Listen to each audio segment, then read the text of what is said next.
Welcome to La Chaîne Géopolitique. So if you like any geopolitical news, welcome to this channel. We deal every day with every geopolitical major events. So if you like this channel, don't hesitate to subscribe it.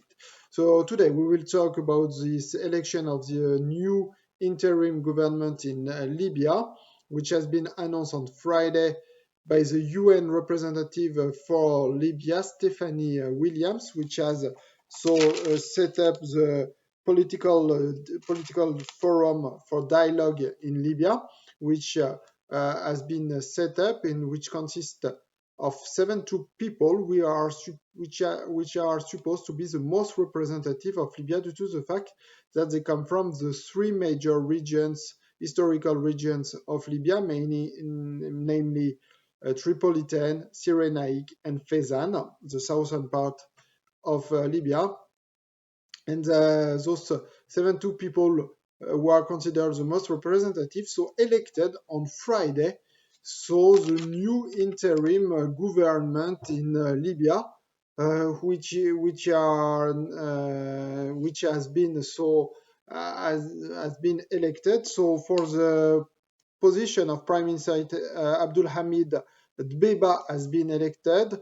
Uh, Besides this position of Prime Minister, three members of the presidential election, which are also supposed to be to lead the country with a prime minister with executive also powers. The role of this presidential council is to supervise the action of the prime minister, and also the important point is that the three members, everyone comes from the three various major regions of Libya, so namely Cyrenaic, once again Tripolitan and Fezzan, and so those three members come from those three regions, and the head of this presidential council is Abdul Majid Al Manfi, who is from eastern Libya. So it's very interesting. We'll have a prime minister from western Libya, a head of presidential council from eastern Libya, and the two other presidential council from Tripolitan, western Libya, and southern Libya. So everyone is represented.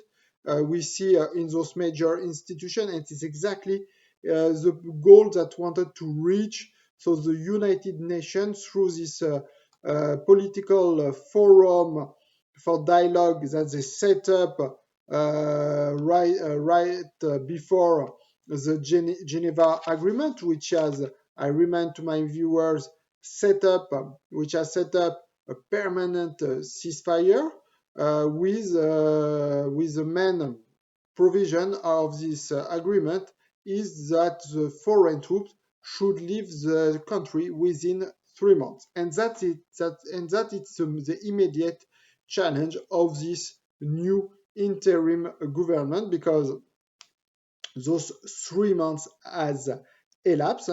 So, as I said, this Geneva agreement, which has which is supposed to implement a permanent ceasefire, has been signed on 21st of October 2020.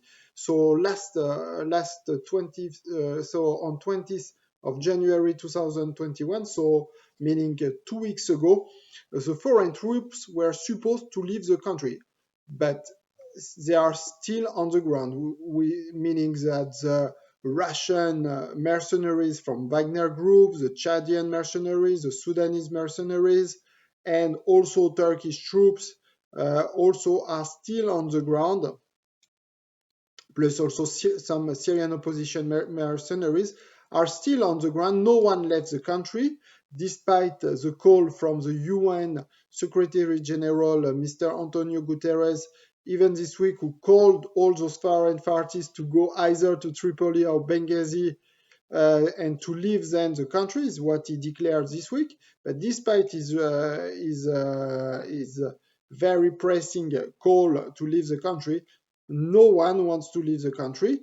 I remember, I just would like to recall how was very critical President Erdogan after this Geneva agreement about a permanent ceasefire, because Clearly, he didn't want that his troops leave the country due to the fact that the other parties, the Russian, Emirati, French, and Egyptian, clearly also did not want to leave the country. So he didn't want to be the first one to leave the country and to, let's say, that the GNA government will be without any foreign any Turkish troop to defend it. So clearly we see that there is still a mistrust between rival parties in Libya, between rival groups, rival mercenaries to implement those Geneva agreement. But despite that, despite the fact that the foreign troops have not left the country, the United Nations wanted to continue to implement its agenda, which is the ultimate goal is to implement to schedule a national election on the 24th of December 2021 with presidential and parliamentary election. So in order to reach that goal, so this interim government is that let's say the main role of this government to prepare all the conditions to set those elections on due date, and that will be this mission of this interim government. And those people who have been elected will be not allowed to stand for those elections. So another also very important point is those people who have been elected are rather low-profile politicians. They are not very well known even in Libya, while the most high-profile, meaning Aguila Saleh from the Eastern Administration, which is the head of the Tobruk Parliament, and also the most profile politician from the Tripolitan, meaning Fatih Bashaga and Saleh Namrouche, have also not been elected either as a prime minister or in the presidential council, and this is also very surprising. So all those high-profile figures in Tripolitan and in Cyrenaic have not been elected. So probably because the electors of this political forum for dialogue did not want to elect very divisive, very controversial figures. They wanted more, if I can say, technocratic, non-controversial people to lead such a very delicate process in order more to reconcile Libya, and they prefer to elect, let's say, that for this reason, a very low-profile politician. So we see that there are a lot of challenges in Libya. It will be very interesting to see whether those Geneva agreement will hold. I would like also to recall that the Skhirat agreement from December 2015 and then the Berlin agreement in January 2020 have been violated. For example, in 2016, right after the Skhirat agreement, the Prime Minister Fayez al-Sarraj did not get the vote, the full motion vote from the parliament, and that's why he was still considered as illegitimate from the Eastern administration of Tobruk.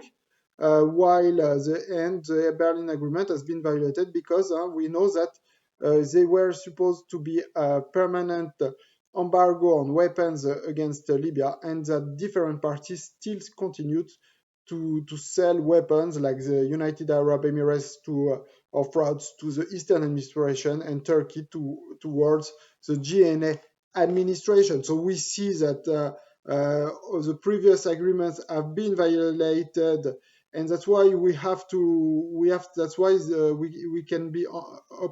cannot be fully optimistic right after those Geneva agreement and the election of this interim government, but let's be cautiously optimistic due to the fact that the United Nations this time has probably learned the lesson that led to the failure of the Berlin-Skhirat Agreement, with the inclusion of all various parties representing Libya, with the election of low-profile figure, and probably the United Nations understood that it's the best way to lead the country until the election.